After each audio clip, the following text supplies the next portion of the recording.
UP board exam में पूछे गए प्रीवियस ईयर 2012 का क्वेश्चन पेपर लेकर के आए हैं। तो चलिए सबसे पहले पेपर को हल कर लेते हैं।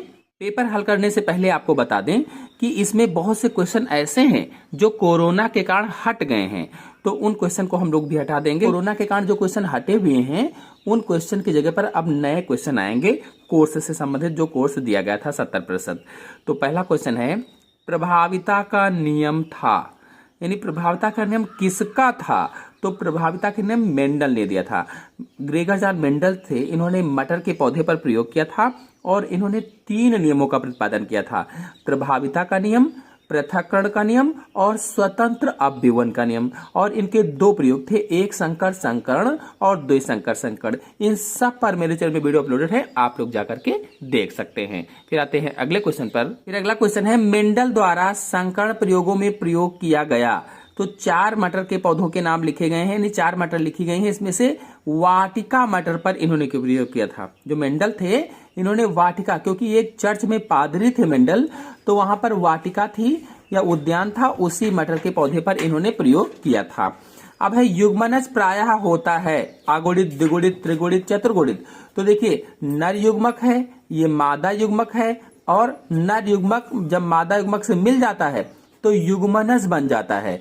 नर युग्मक अगुणित होता है, मादा युग्मक अगुणित होता है, तो ये जो युग्मनज होता है ये 2n हो जाता है, यानी द्विगुणित हो जाता है, तो द्विगुणित सही होगा इसमें। बीटी कपास किसके प्रति प्रतिरोधी होता है? बीटी कपास कीटों के प्रति प्रतिरोधी होता, कीटों के। इससे जो बीटी से बनती है फसलें उसमें कीट नहीं लगते हैं। अब बीटी का पूरा नाम क्या है? तो बैसिलस थोरेंजिएसिस होता है। अब देखिए दूसरा क्वेश्चन है, किसी वायु प्रदूषक गैस का नाम लिखिए जो अम्लीय वर्षा बनाती है। एक वायु प्रदूषक गैस का नाम लिखना है जो अम्लीय वर्षा को बनाती है। तो सल्फर डाइऑक्साइड, सल्फर डाइऑक्साइड जो गैस है ये वायु प्रदूषक गैस है, वायु को प्रदूषित करती है और अम्लीय वर्षा भी बनाती है। फिर अगला है, वातावरण कौन से कारकों के द्वारा निर्मित होता है? यानी जो वातावरण है, जो पर्यावरण है, ये कौन से कारकों के द्वारा निर्मित होता है?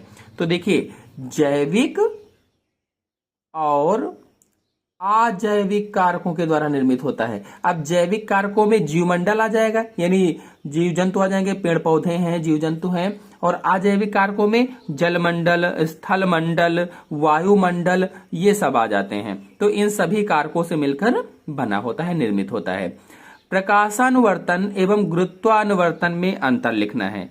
तो देखिए कोई पौधा है, जैसे ये कोई पौधा है, इसमें नीचे जड़ें भी होंगी, तो पौधे के वे भाग जो प्रकाश की तरफ गति करते हैं, अब ये मिट्टी से ऊपर है, यहाँ सूर्य देवता है, तो प्रकाश की तरफ ये गति कर रहे हैं, तो पौधे के ऐसे भाग जो प्रकाश की तरफ गति करते हैं, ऐसी गति को प्रकाशानुवर्तन कहा जाता है। और ऐसे भाग जो अंधेरे की तरफ गति करते हैं, गुरुत्व की तरफ गति करते हैं, ये कह लीजिए गुरुत्व यानी पृथ्वी के अंदर की ओर गति करते हैं, तो उसे गुरुत्वानुवर्तन कहा जाता है। फिर आते हैं अगले पर, किण्वन पर टिप्पणी लिखिए।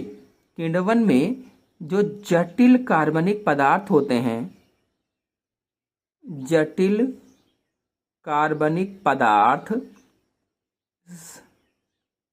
सूक्ष्म जीवों की सहायता से, सूक्ष्म जीवों की सहायता से सरल कार्बनिक पदार्थों में चेंज हो जाते हैं। किण्वन में क्या होता है? जटिल कार्बनिक पदार्थ सूक्ष्म जीवों की सहायता से सरल कार्बनिक पदार्थों में विघटित हो जाते हैं, बदल जाते हैं, तो उसे ही किण्वन कहा जाता है। मनुष्य में आमातिसार रोग किसके द्वारा फैलता है? आमातिसार, तो ये अमीबिएसिस रोग है। जो आमातिसार है ये अमीबिएसिस होता है, और ये एंट अमीबा हिस्टोलिटिका के द्वारा होता है। अगर आप एंट अमीबा पर फुल वीडियो देखना चाहते हैं तो मेरे चैनल में अपलोडेड है, आप लोग जाकर के देख सकते हैं। एंट अमीबा हिस्टोलिटिका के द्वारा होता है। औषधि व्यसन क्या है? औषधि व्यसन, तो देखिए ऐसी बीमारी जिसमें किसी व्यक्ति को किसी विशेष औषधि की लत लग जाती है। ऐसी बीमारी जिसमें किसी व्यक्ति को किसी विशेष औषधि की लत लग जाती है, आदत पड़ जाती है, उसे ही क्या कहा जाता है? औषधि व्यसन कहा जाता है। कोई भी ऐसी बीमारी है जिसमें किसी व्यक्ति को किसी विशेष औषधि की, विशेष दवाई की लत लग गई है, तो उसे ही औषधि व्यसन कहते हैं। फिर निकोटीन क्या है, यह किस पौधे में पाई जाती है? तो देखिए निकोटीन क्या है, एक एल्कलाइड होता है, एक रासायनिक एल्कलाइड है और ये तंबाकू की पत्तियों में पाया जाता है। जंपिंग जीन को समझाइए। जंपिंग जीन, तो देखिए ऐसे जीन जो स्थान बदलने की क्षमता रखते हैं, ऐसे जीन जो स्थान बदलने की क्षमता रखते हैं, बदलने की क्षमता रखते हैं, उन्हें जंपिंग जीन कहा जाता है। और फिर अगले क्वेश्चन पर आते हैं, जीन को परिभाषित कीजिए, ये कहां पाए जाते हैं? जीन को परिभाषित करना है, कहां पाए जाते हैं? तो देखिए डीएनए जो होता है, डीएनए न्यूक्लियोटाइडों का ऐसा अनुक्रम जिसमें प्रोटीन संश्लेषण के लिए सूचनाएं निहित होती हैं। यानी डीएनए पर न्यूक्लियोटाइडों का ऐसा अनुक्रम जिसमें प्रोटीन संश्लेषण के लिए जो सूचनाएं होती हैं वो निहित होती हैं, उसे ही कह लीजिए कि जीन कहा जाता है। और जीन गुणसूत्रों पर पाया जाता है। कहां? तो गुणसूत्रों पर। डीएनए अणुओं की संरचना के 4 गैप नियमों की महत्ता को स्पष्ट कीजिए। तो देखिए जो इरविन 4 गैप थे, इन 4 गैप ने क्या बताया था कि डीएनए अणु में जो क्षारक होते हैं, जो क्षारक है, जो बेसिस होते हैं, ये क्षारक प्यूरीन और पिरामिडीन होते हैं। तो इन्होंने क्या बताया था कि जो प्यूरीन होता है ये पिरिमिडीन के बराबर होता है। प्यूरीन हमेशा पिरिमिडीन के बराबर होता है। और इन्होंने ये भी बताया था कि जो एडेनिन है ये थायमिन के बराबर होता है, और जो साइटोसिन है ये ग्वानिन के बराबर होता है। और एडेनिन प्लस थायमिन व ग्वानिन प्लस साइटोसिन ये एक ही जाति के अगर जीव हैं तो समान होते हैं, लेकिन अगर भिन्न भिन्न जातियों के जीव हैं तो इनकी मात्रा अलग अलग होती है। ये इन्होंने 4 गैप ने अपने नियम में बताया था। फिर अगले क्वेश्चन पर आते हैं, प्रोटीन संश्लेषण में भाग लेने वाले विभिन्न प्रकार के आरएनए अणुओं का वर्णन कीजिए। कि प्रोटीन संश्लेषण में जो भाग लेते हैं एमआरएनए है, एमआरएनए भाग लेता है, और टीआरएनए भाग लेता है। अब जैसे ये जो एमआरएनए है ये आनुवांशिक जो कोड होता है, आनुवांशिक कोड, जेनेटिक जो कोड होता है, आनुवांशिक कोड इस पर उपस्थित होता है। एमआरएनए पर आनुवांशिक कोड उपस्थित होता है, या कह लीजिए कि कोड का विशिष्ट क्रम प्रोटीन विशेष के लिए इस पर होता है। जो कोड का विशिष्ट क्रम है वो प्रोटीन विशेष के लिए इस पर होता है। यानी कि एमआरएनए कोडान के लिए उचित अमीनो अम्ल ले जाता है, ये जो एमआरएनए है, जो मैसेंजर आरएनए है।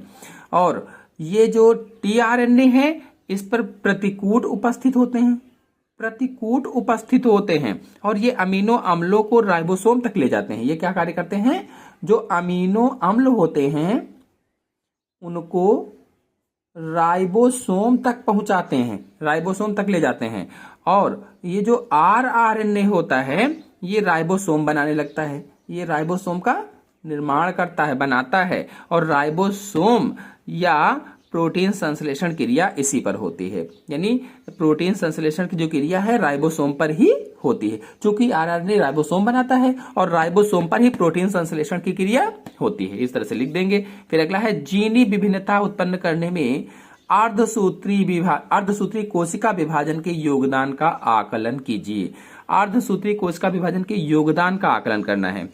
तो आपको बता दें जो कोशिका विभाजन है वो भी अर्धसूत्री वाला, इसमें एक कोशिका से 4 कोशिकाओं का निर्माण होता है। 4 पुत्री कोशिकाएं, 4 डॉटर सेल्स बनती हैं। और इसमें जो गुणसूत्र होते हैं वो आधे गुणसूत्र होते हैं, और ये आनुवांशिक रूप से एक दूसरे से अलग। अगर इसकी आप पूरी जानकारी चाहते हैं तो मेरे चैनल में वीडियो अपलोडेड है, आप लोग जाकर के देख सकते हैं। फिर देखिए कप तथा मानव में 4 अंतर लिखना है। तो कोरोना के कारण ये क्वेश्चन हटा हुआ है, इसकी जगह पर कोई दूसरा क्वेश्चन आएगा। आर्थिक महत्व वाले किन्हीं 2 कीटों का जैव वैज्ञानिक नाम तथा उनके उत्पाद के आर्थिक महत्व का उल्लेख कीजिए। ये भी हटा हुआ लेकिन बता देते हैं आपको जल्दी से। तो आर्थिक महत्व वाले 2 कीट, जैसे एक है रेशम कीट, इसका जैव वैज्ञानिक नाम कहा गया है तो बॉम्बेक्स मोरी हो जाएगा। बॉम्बेक्स मोरी इसका जैव वैज्ञानिक नाम हो जाएगा। और रेशम कीट से रेशमी कपड़े बनाए जाते हैं, रेशमी कपड़े बनाए जाते हैं, बनारसी साड़ियां बनाई जाती हैं, अन्य वस्त्र बनाए जाते हैं, ये जो रेशम कीट से रेशम मिलता है इससे। फिर अगर दूसरे की बात की जाए, एक तो हो गया रेशम कीट, दूसरा मधुमक्खी ले लीजिए। मधुमक्खी से शहद बनाया जाता है, शहद उत्पादन होता है और ये विभिन्न प्रकार के रोगों में औषधि के रूप में प्रयोग किया जाता है। 5 नंबर का क्वेश्चन है, जैव प्रौद्योगिकी की उपयोगिता पर टिप्पणी लिखिए। जैव प्रौद्योगिकी की उपयोगिता पर टिप्पणी लिखना है। तो देखिए, जो जैव प्रौद्योगिकी है, जो बायोटेक्नोलॉजी, 3 नंबर का आया तो थोड़ा सा ज्यादा आपको लिखना पड़ेगा। तो लिख दीजिए कि किसी व्यक्ति के जो जैविक अंश होते हैं उसकी पहचान की जाती है। किसी व्यक्ति के जैविक अंशों की पहचान की जाती है, जैसे डीएनए की पहचान करना, जो डीएनए फिंगरप्रिंटिंग में आपको बताया गया था। फिर है इसमें दूसरा आप लिख सकते हैं पॉइंट की अधिक उत्पादन देने वाले जीवों का विकास करना। अधिक उत्पादन देने वाले जीवों का विकास करना। और फिर है तीसरा आप लिख सकते हैं इसी में कि कीड़क प्रतिरोधी फसलों का विकास करना। कीड़क प्रतिरोधी फसलों का विकास करना। ऐसे ही जैसे मुर्गी कम अंडे देती थी, जो अब ज्यादा अंडे देने लगेगी इससे, और बहुत सारे इसमें उपयोग हैं, आप लिख सकते हैं ऐसे ही। अगर आप जानना चाहते हैं तो फुल डिटेल मेरे चैनल में अपलोडेड है, आप लोग जाकर के देख सकते हैं। जैव विविधता के खतरे पर टिप्पणी लिखना है। जैव विविधता के खतरे पर, तो देखिए जो मानवीय गतिविधियां होती हैं, इन मानवीय गतिविधियों के कारण जैव विविधता खतरे में आ गई है। मानवीय गतिविधियों के कारण जो जैव विविधता है वो खतरे में आ गई है। अब इसमें कौन कौन सी चीज, जैसे अधिक जनसंख्या, जनसंख्या बढ़ती ही जा रही है, अधिक जनसंख्या, वनों का कटाव, वनों का जो कटाव हो रहा है। अब इससे क्या होता है कि वायु प्रदूषण है, जल प्रदूषण है, मृदा प्रदूषण है, ग्लोबल वार्मिंग है, ये सभी इस पर प्रभाव डालते हैं मिलकर के। और अगर देखा जाए तो सबसे बड़ा खतरा वनों का विनाश है, यानी प्राकृतिक संसाधनों का विनाश ही जैव विविधता का सबसे बड़ा खतरा है। फिर हॉट स्पॉट पर टिप्पणी लिखना है। हॉट स्पॉट क्या है, तो जैसे कोई क्षेत्र है, ये 4 क्षेत्र हैं, ये अलग है, ये अलग है, ये अलग है।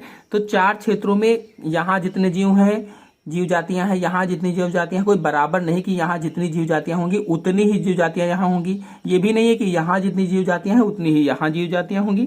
कहने का मतलब है कि सभी स्थानों पर जीव जंतु बराबर नहीं होते हैं। उसी तरह से जो जैव विविधता है, जीव में विविधताएं हैं, वो भी समान नहीं होती हैं। जहां पर जीव जातियों की संख्या अधिक होगी वहां उस स्थान को क्या कहेंगे, यानी जहां पर जीव जातियों की संख्या अधिक है, बहुत सारे जीव जातियां हैं, उसे मेगा डायवर्सिटी जोन कहा जाता है। मेगा डायवर्सिटी जोन कहा जाता है जहां पर जीव जातियों की संख्या अधिक होती है। और हॉट स्पॉट पूछा गया क्या है, तो हॉट स्पॉट संसार में मेगा डायवर्सिटी जोन वाले वह क्षेत्र हैं। कह लीजिए हॉट स्पॉट क्या है, तो hot spot mega diversity zone वाले वह क्षेत्र हैं जहां पर जंतु व पादपों की जातियां बड़ी संख्या में पाई जाती हैं, अधिक संख्या में पाई जाती हैं, और उनके विनाश की अत्यधिक संभावनाएं हैं, उनके विलुप्त होने की अत्यधिक संभावनाएं हैं, इसीलिए उसको हॉट स्पॉट घोषित किया गया है। इस तरह से लिख देंगे। फिर अगला क्वेश्चन है, भूमंडलीय उष्मायन के लिए उत्तरदायी विभिन्न कारकों का उल्लेख कीजिए। तो देखिए भूमंडलीय उष्मायन यानी कि जो भूमि की गर्मी है, जो पृथ्वी पर गर्मी बढ़ रही है, उसे ही भूमंडलीय उष्मायन कहा जाता है। तो इसके विभिन्न कारक कौन कौन से होंगे, तो जैसे कार्बन डाइऑक्साइड है, ये पहला कारक हो जाएगा। नाइट्रस ऑक्साइड है, ये हो जाएगा नाइट्रस ऑक्साइड। मीथेन हो जाएगी, सीएफसी गैस हो जाएगी, सीएफसी गैस यानी क्लोरोफ्लोरोकार्बन गैस। तो आदि ये इसके कारक हैं, इनके बारे में थोड़ा सा लिखना पड़ेगा क्योंकि 3 नंबर का क्वेश्चन है। फिर अगला है, वृषण तथा अंडाशय प्रत्येक के 2-2 कार्य लिखिए, यानी वृषण के भी 2 कार्य लिखना है और अंडाशय के भी 2 कार्य लिखना है। तो देखिए जो वृषण है, वृषण क्या करता है कि शुक्राणुओं का निर्माण करता है। वृषण शुक्राणुओं का निर्माण करता है, पहली बात तो ये। और दूसरा नर हार्मोन टेस्टोस्टेरोन का स्राव भी करता है। तो पहला शुक्राणुओं का निर्माण करता है, दूसरा नर हार्मोन टेस्टोस्टेरोन का निर्माण करता है। इसी तरह से जो अंडाशय है, अंडाशय अंडाणु का निर्माण करता है, अंडाणु का निर्माण करता है। और मादा हार्मोन एस्ट्रोजन व प्रोजेस्टेरॉन का स्राव करता है, एस्ट्रोजन और प्रोजेस्टेरॉन का। फिर अगला है डीएनए व आरएनए में अंतर लिखिए। तो देखिए जो डीएनए होता है ये केंद्रक, जैसे कोशिका है तो कोशिका के केंद्रक में पाया जाता है डीएनए, यानी जो एक क्रोमैटिन होता है एक तरह से गुणसूत्र होते हैं और इन्हीं पर डीएनए पाया जाता है, यानी कोशिका के केंद्रक में गुणसूत्रों पर मिलता है डीएनए। जबकि जो आरएनए होता है, आरएनए कोशिका द्रव्य में भी पाया जाता है और केंद्रक के जो केंद्रिका होती है, केंद्रिका में भी आरएनए पाया जाता है। और इसी तरह से जो डीएनए है ये द्विकुंडलिनी होता है, डीएनए द्विकुंडलिनी होता है, जबकि जो आरएनए होता है ये एक कुंडलिनी होता है, सिंगल स्टैंडर्ड चेन होती है इसमें। और जो डीएनए है इसमें डीऑक्सीराइबोस शर्करा पाई जाती है, जबकि आरएनए में राइबोस शर्करा पाई जाती है। इसी तरह से फिर अगला है नस्ल शब्द से आप क्या समझते हैं, पशु प्रजनन क्या उद्देश्य है, यानी पशु प्रजनन के उद्देश्य बताना है। तो देखिए ये कोर्स से हटा हुआ है, कोर्स में नहीं है, लेकिन नस्ल क्या है, जैसे वंश एक हो, उसका स्वभाव एक हो, जात देखने में एक जैसे हो, तो यही सब नस्ल होता है। क्या विद्यालय में यौन शिक्षा आवश्यक है, यदि हाँ तो क्यों। देखिए यदि हाँ तो क्यों कहा गया है, तो विद्यालय में यौन शिक्षा आवश्यक है। हाँ लिखेंगे, हाँ विद्यालय में यौन शिक्षा आवश्यक है ताकि बच्चों को यौन शिक्षा, जनन अंगों, उससे जुड़े परिवर्तनों, सुरक्षित यौन क्रियाओं के बारे में अधिक से अधिक सही जानकारी प्राप्त हो, इसलिए यौन शिक्षा आवश्यक है। फिर अगला क्वेश्चन है जैव विकास को परिभाषित कीजिए, उपार्जित लक्षणों की वंशागति, प्राकृतिक चयनवाद। देखिए ये कोर्स से हटा हुआ, इसकी जगह पर कोई दूसरा क्वेश्चन आएगा। निम्नलिखित में से किन्हीं दो पर टिप्पणी लिखिए। अगर वो आप नहीं करते हैं तो अथवा लगा हुआ है, दो पर टिप्पणी लिखना है, तीन टिप्पणी रहेगी। पुनरावृत्ति का सिद्धांत, लिंग सहलिंग लक्षणों की वंशागति, सुजनन की, इन सब पर वीडियो मेरे चैनल में अपलोडेड, आप लोग जाकर के देख सकते हैं। जीनी इंजीनियरिंग एवं उसके अनुप्रयोग पर निबंध लिखिए। अनुप्रयोग यानी उसकी उपयोगिता, जेनेटिक इंजीनियरिंग है, तो इस बहुत ही इंपॉर्टेंट क्वेश्चन है, आ सकता है इस बार भी, तो इसको अच्छे से तैयार कर लेंगे। डिस्क्रिप्शन में लिंक है, आप लोग जाकर के देख लीजिए। फिर अगला है मानव हित में पुनर्संयोजित डीएनए प्रौद्योगिकी की 4 उपयोगिताएं लिखिए। बात वही है, चाहे ये करें चाहे ये करें, इसके बारे में 4 उपयोगिताएं आप लिख सकते हैं। फिर अगला है आपुष्पी पौधों, आपुष्पी पौधा मतलब हुआ अनावृति बीजी पौधे में आलिंगी जनन यानी एसेक्सुअल रिप्रोडक्शन की विधियों का उल्लेख करना है, तो चैनल में अपलोडेड है वीडियो, आप लोग जाकर के देख सकते हैं। पर्यावरण से आपका क्या अर्थ है, तो हमारे चारों ओर का आवरण ही पर्यावरण कहलाता है। इसके बारे में डिटेल से जानकारी के लिए मेरे चैनल में वीडियो अपलोडेड है, आप लोग जाकर के देख सकते हैं। तो इस तरह से पूरा पेपर हल हो गया है।